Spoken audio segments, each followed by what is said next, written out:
In the 1991 NBA draft, the New Jersey Nets select Kenny Anderson from Georgia Tech. Oh my, Kenny Anderson, the local product from New York City.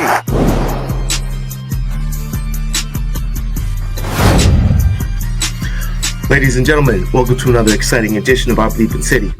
I'm your host, Mikey Two Guns. Today, it's a real pleasure for me to welcome onto the show one of the all-time great point guards of the NBA. He's perhaps the best point guard to ever come out of New York City. He was a big part of the Celtics resurgence in the 2000s, the 2 championships in the last 20 years. It's a real pleasure for me to welcome onto the show today, Kenny Anderson. Kenny, welcome. Thank you so much for joining me today. Oh, it's a pleasure, man. It's a pleasure. Just chilling, man, down in Santa Rosa Beach, Florida. You know, where I retired, my retired home, where I retired at, and just watching basketball lately. You know, I resigned from Fisk University, where I coached at for 5 years in Nashville, Tennessee. It was awesome. I had a great time there.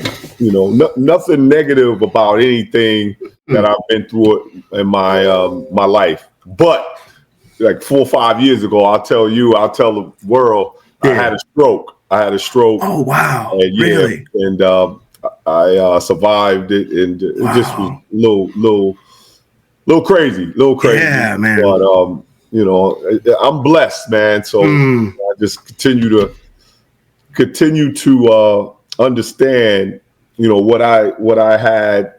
I had a goal in mind when I was a kid. To take care of my mother, to get out of the ghetto, and I did that. And now it's my time just to give back and to help others. Yeah, it was. God bless that you're doing well after the stroke. We had another big time athlete, Teddy Bruschi, who had one here when he was playing. So I know it kind of really brings to the reality, just everything that really matters in your life. So I'm really glad to hear that you're doing good after that.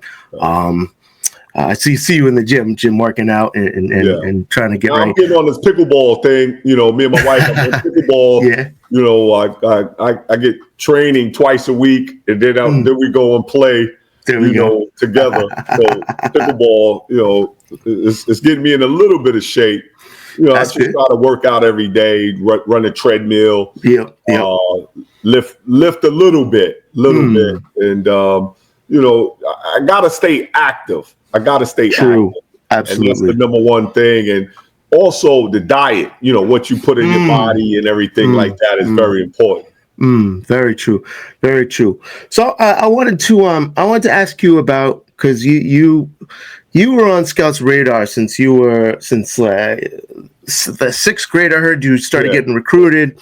You must have known real early, but when did you know that you had something special that separated you from the other kids? And how did you start playing basketball?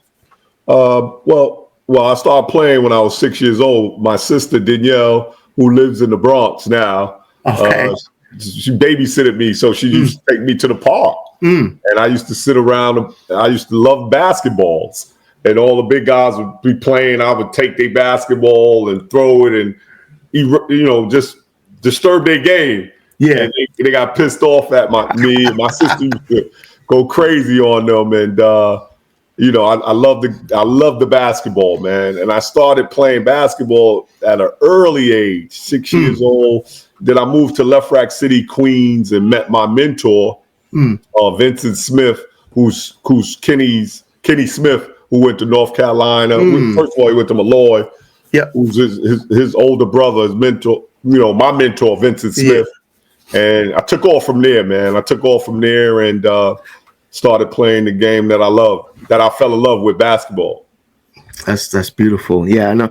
I remember I watched the Mr. Chibbs documentary on you, and you and Kenny were close. You two grew up together in the same apartment complex. Is that right? Yes. You know, we both from Left Rack City, Queens. He's about 4 or 5 years older than me. Okay. So, he went to Archbishop Malloy High School. He was a great from there. And that's one of the reasons I wanted to attend Malloy. But in order to attend it, you have to, it's academics. Academics first, then basketball. Or I had to, get all these classes in the summers. I took all the classes. And then I remember the day that I got in, I took the test. I took the test in the principal's office by myself. So wow, it was there. No pressure. No pressure. Then they came back. I think a week of them, and they said I passed. I was so thrilled, so happy. Went home to my mother. I was like, "Yo, I passed." So I'm going to Malloy. It was just a great day. Great day. She must have been so I got proud. into Malloy High School. So that school means so much to me in my growth because I lived in Left Rack City, one parent home. Yeah, my hood was bad, but I would go to the school and have a different way of growing up and just being a part of Archbishop Malloy High School was huge with the Maris brothers. Right. Yeah, I know you and your mom were real tight. It was just you and her, and then you guys. But you went through a lot with her. And I know she passed kind of young in 2005, right? Yeah, right. 2005. Talk about what, and she was a big part of convincing you to go to Georgia Tech. You want to go to Syracuse. Talk about what your mom meant to you, because you turned out to just have a really successful career. Everyone has ups and downs. We're all human. What did your mom mean to you? Well, my mom mean the world of me. It's just me and my mother.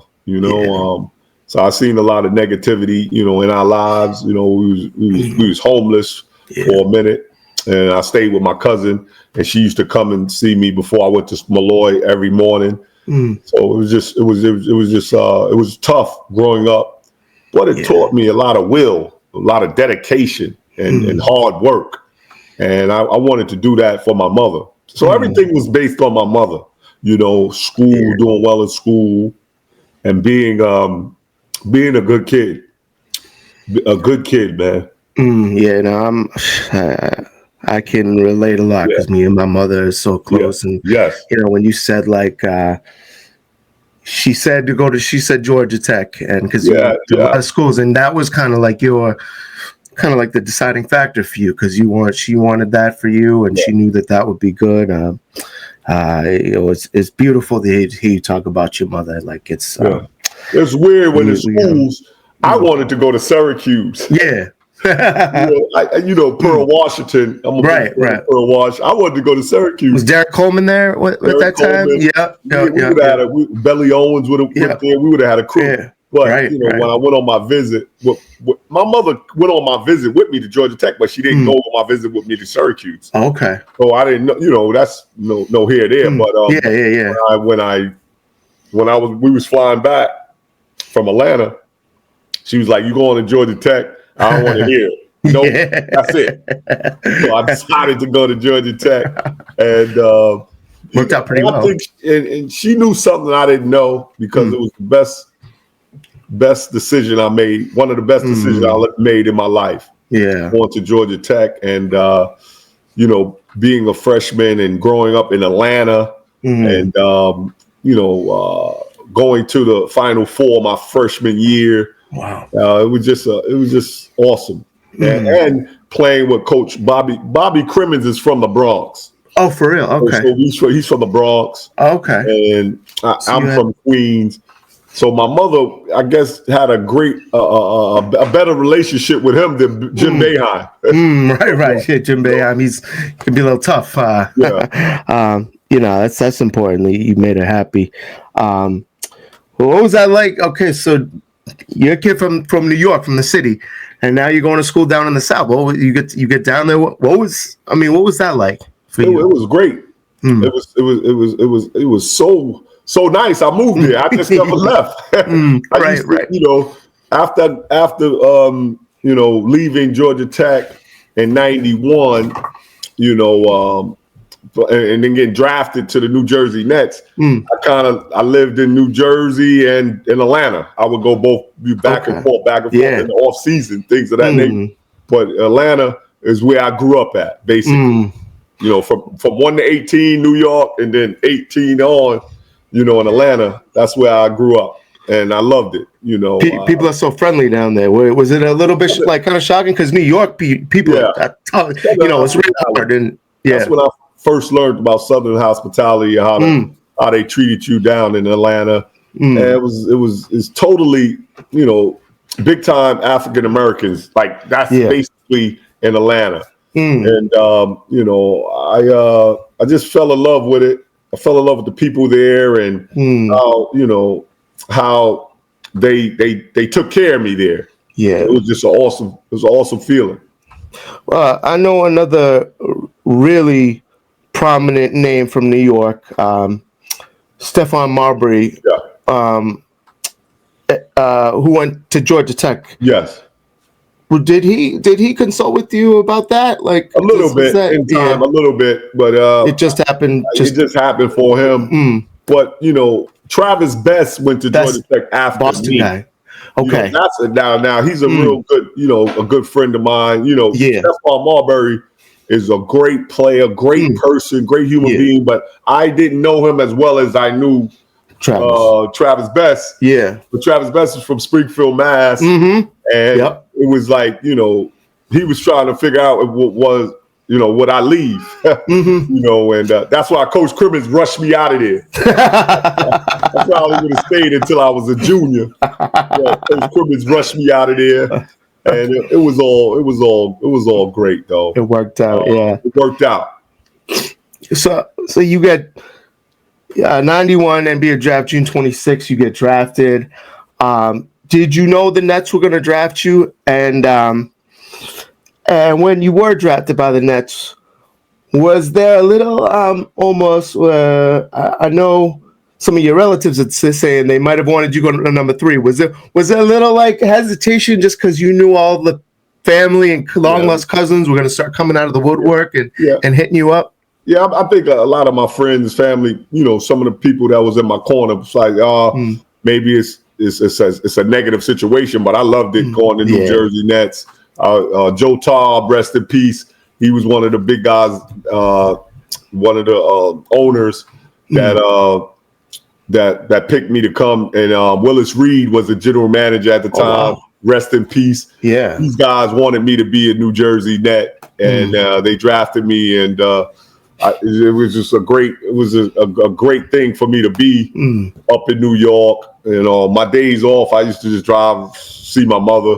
She lived in Long Island, so it was a great situation to be in. Played with Derek Coleman, Drazen Petrovic, Chris Morris. You know, we Sam Bowie, Mookie Blaylock was there. It was a great situation to learn the NBA, and it was just I you know, the ups and downs. Hey, we all go through that.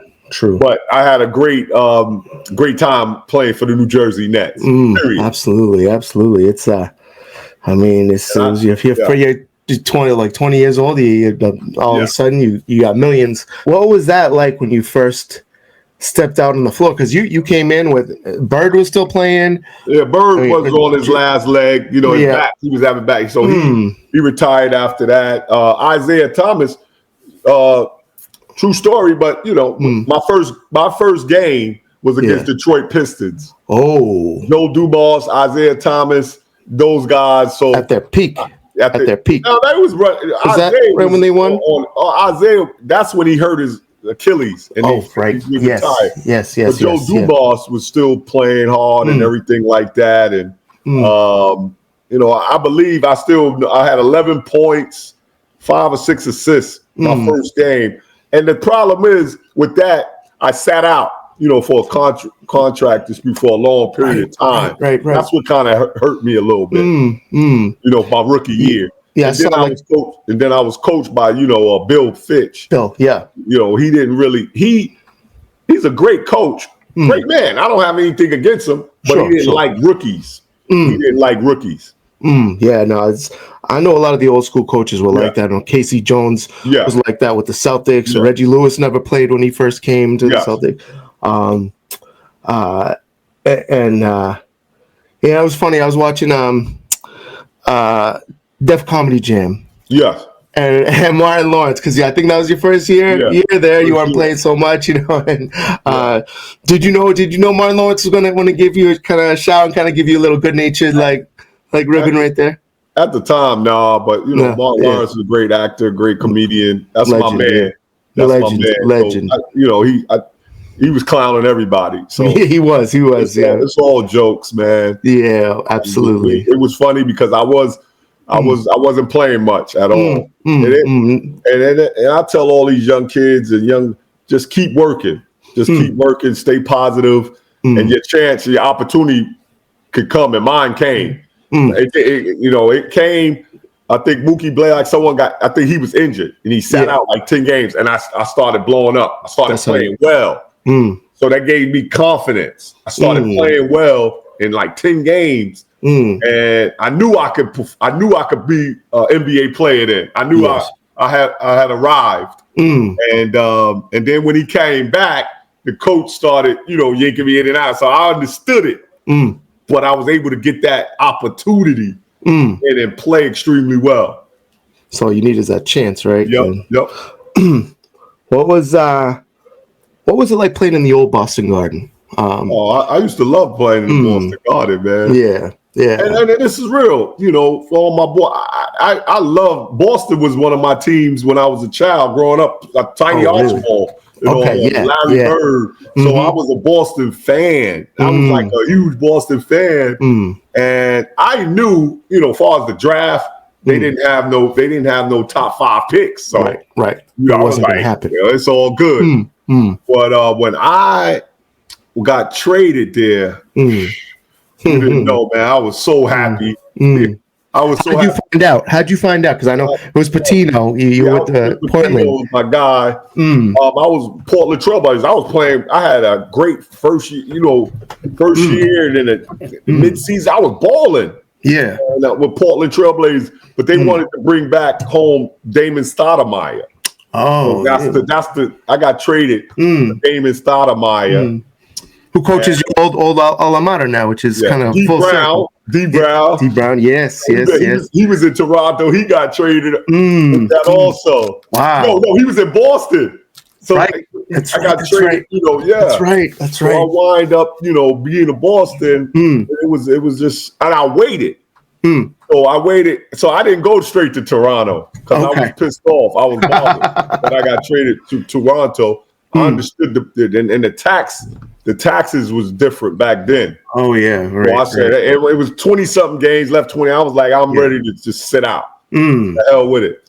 So but Rick Pitino, my guy. Yeah, I think at the time Chauncey Billups wasn't playing like that. Wasn't playing well like he thought. So I got traded for him. Chauncey Billups for me. Damon Stoudemire was in it. D. Brown. And things of that nature. And when I got to Boston, it was just, I just loved it. Because one of the reasons I loved it, I was closer to home. My mother was in Long Island. So on my days off in Boston, I used to go to Long Island. I drove up 3 hours. Wow. And saw my moms and saw New York. Wow. So it was cool. Wow. So you got to Boston. Was Paul Pierce in Boston when you first started? Paul Pierce was so you saw Paul. Yeah, we was rolling, man. We had some rough years. I was there 5 years. We had some rough years, but then one year we came alive as a team, and we lost in the finals, Eastern Conference Finals, to Jason Kidd, New Jersey Nets. I remember that. Yes. It was an awesome feat. We came back from 26 points. The guard was rocking. Man. I still have the portrait, in my house. When I go up my steps, I always see every morning. It was the greatest comeback in NBA playoff history. Yeah, definitely, man. Definitely. It was a great comeback. We was just about to make it. We was just about to come off the the downhill. You know, we was coming up. It had been a long time. I thought the following year we were going to do better. Right. But Paul Gaston, the owner's son, he sold the team, and I was one of the highest paid. So that's another thing. I got it. That's why. That's what happened. I wanted to ask you about that. That's what truly happened. You know? So you wanted to retire a Celtic. Oh man. Oh, right? No doubt about it. No doubt about it. I wish I could have played another 2-3 years there in Celtics. Yeah. You know, I just love not only the basketball but the fans. Right. I'm all-time love, man. Boston. You know, and it feels like, you know, now watching the games and watching the organization. Jeff Twist is still there. He's a great guy. Takes care of all the tickets for me when I come up there. It feels like I'm a part of the winning. I didn't get no championship with. But you are though. Yeah, once a Celtic, always a Celtic. Kevin Garnett, Ray Allen, all great Boston teams, great Boston players. It feels like I'm a part of it. Watching the playoffs, I'm done when they lose. I'll be pissed off.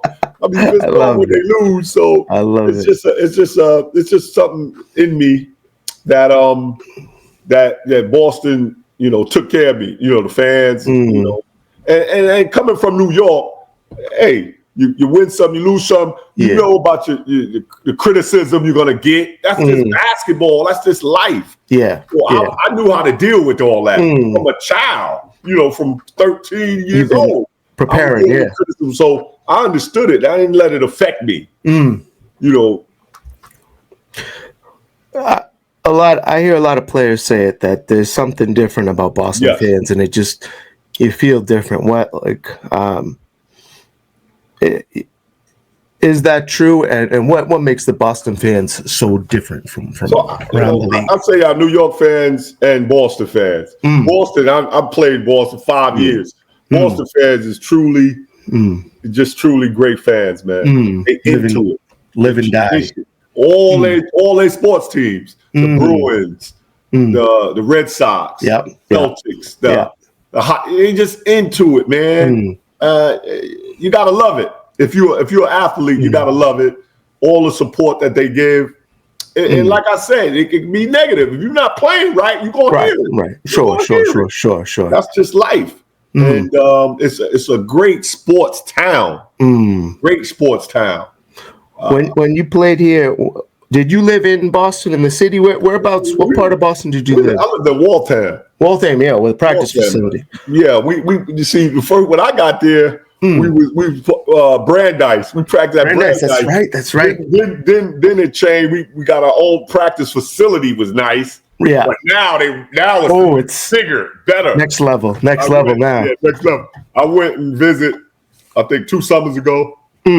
Practice facilities. I was down. I was like, wow. Yeah. It makes where I come from. When we played with the Celtics, much different. A whole lot different. Do you think you would have been? Do you think you'd be more successful in the NBA today, or would you have just adjusted like you did back then? No, I think let's call it spade a spade. Nowadays, it'd be softer. I would have played better now. Yeah. This era, it's just this era. You know, when I came in the league in '91, it's more physical. Physical. It wasn't big with the 3-point shot. Right. It was always drop the ball into the bigs, cut off them, things of that nature. You know, now it's a 3-point. It's a point guard lead now, and it's exciting. It's exciting for the fans. You can't, I can't hate on the game of basketball. It changes every year to year. And right now, 2025, it's a change. It's a great change because you still got the fanfare, of the fans, and that's a great. Boston always gonna have fans. We always go. We're gonna cheer the loudest, everything. That's so great. It's a great thing, man.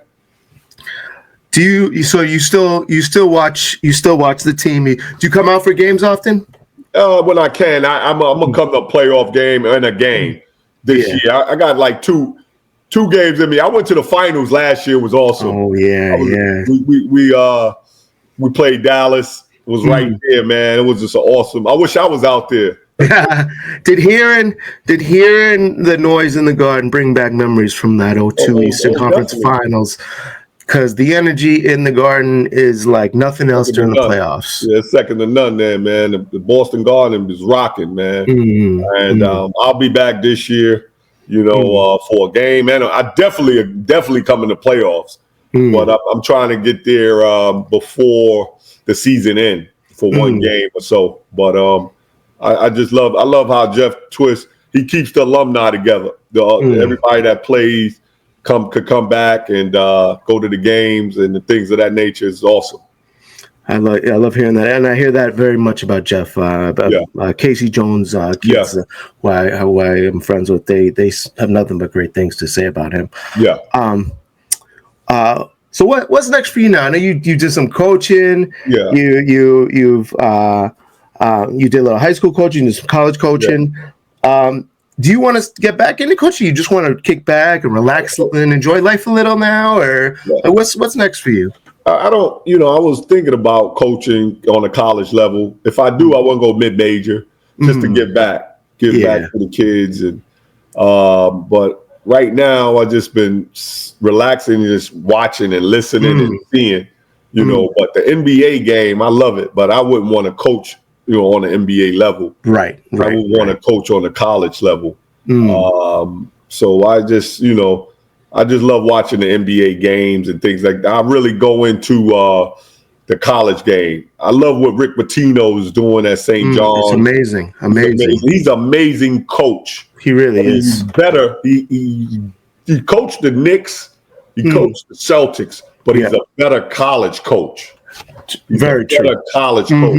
And I'm so happy that he's doing extremely well at St. John's and bringing basketball back to the New York area. Is just a great feeling. This is a great feeling. And that's something, that's why I get, from him, I would love to coach on the college level.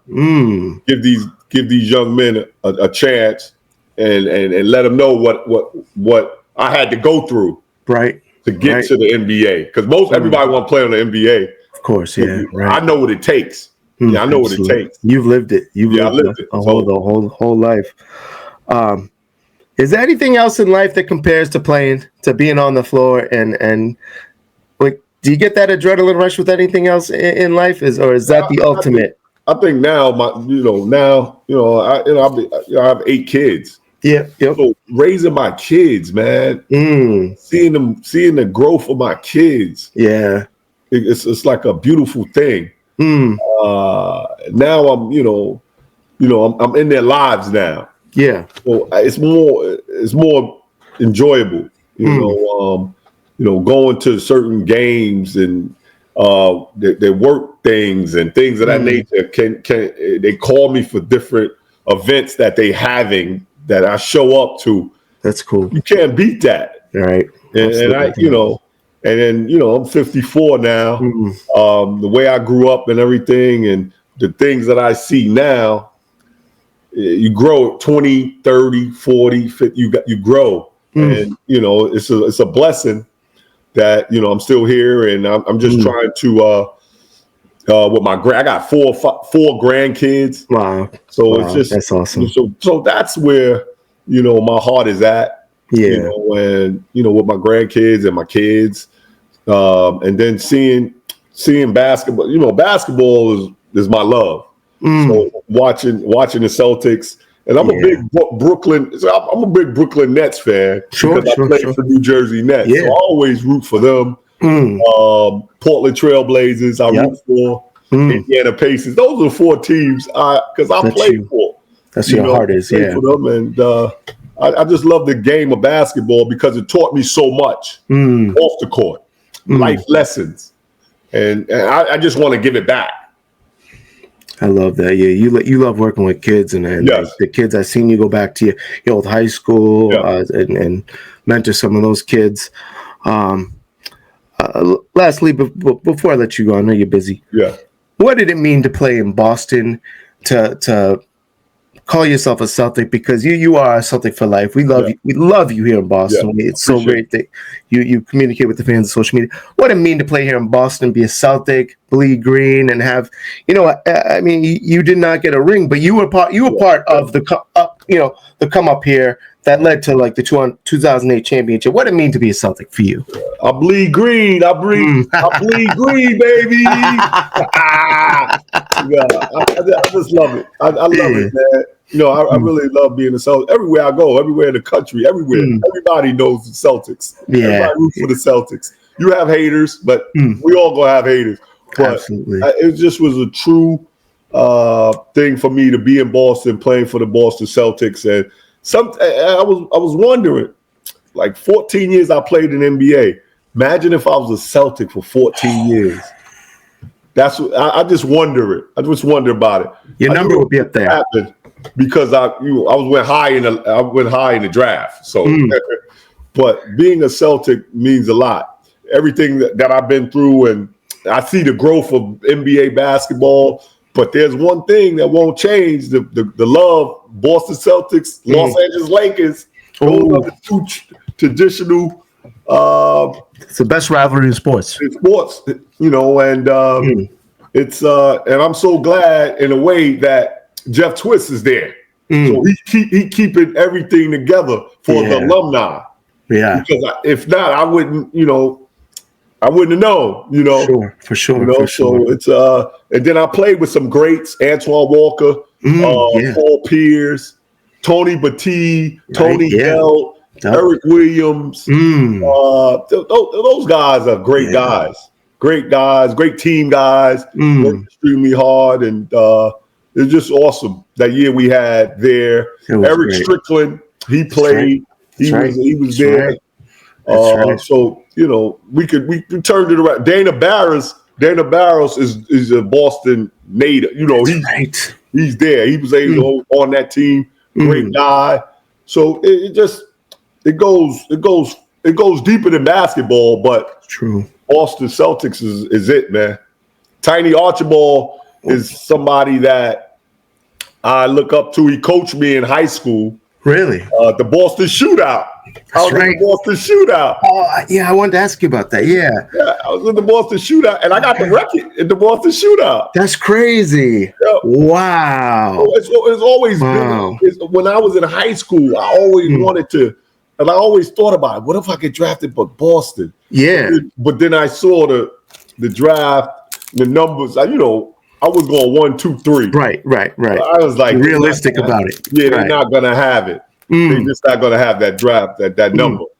So, but it's always been a love of mine to play for the Celtics, and so I remember getting traded, going to Portland, and getting traded to Toronto, and sitting out. And Rick Pitino had the Boston job.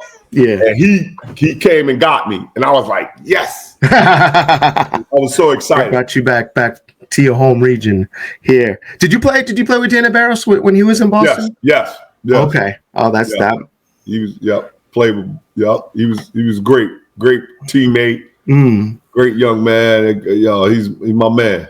You still keep in touch with some of the guys you played with? Dana Barros I stay in touch with. Not just Dana Barros from that team. Yeah. Eric Williams we used to, but I don't know what happened to him. Yeah. Antoine Walker I see on so you could stay in touch with all these guys on social media. Social media, everything. Some guys will call you back, some guys won't. Right. Ain't that the truth? That's the truth in life with people. That's life. People you go to high school and college. Yeah, that's true. Very true. Very true. Well, Kenny, man, it's been such a pleasure to speak with you, to watch you play. You gave us so many memories. Actually, one personal memory of myself, and this is, I don't think athletes, I mean, of course you guys don't remember it, but it has such an impact on the youth. I remember when I was a little kid and I came and I snuck down to one of the courtside seats, and you were playing, and I was, Kenny, you the man, and you just turned and you winked at me. And I never forgot that. Never forgot that. And it's like, Kenny's my dog right there. Like for life. Like I've loved you ever since then. I mean, you're a Celtic. Of course, I love all my Celtic players, but But I just want to say I appreciate you. The city appreciates you. We love you here in Boston. I hope next time you're in Boston, I can meet you. You would know. When I come back to a game, you're going to get it. I'm going to let you know ahead of time. Word. Meet all your crew and all that. Word. We'll have a good time at the game. Put it that way. We'll have a good time at the game. Appreciate that. All right, Kenny. Well, I'll let you go. I know you do a lot of interviews. But yeah, we'll be in touch soon. And I'll catch you later, my man. My man.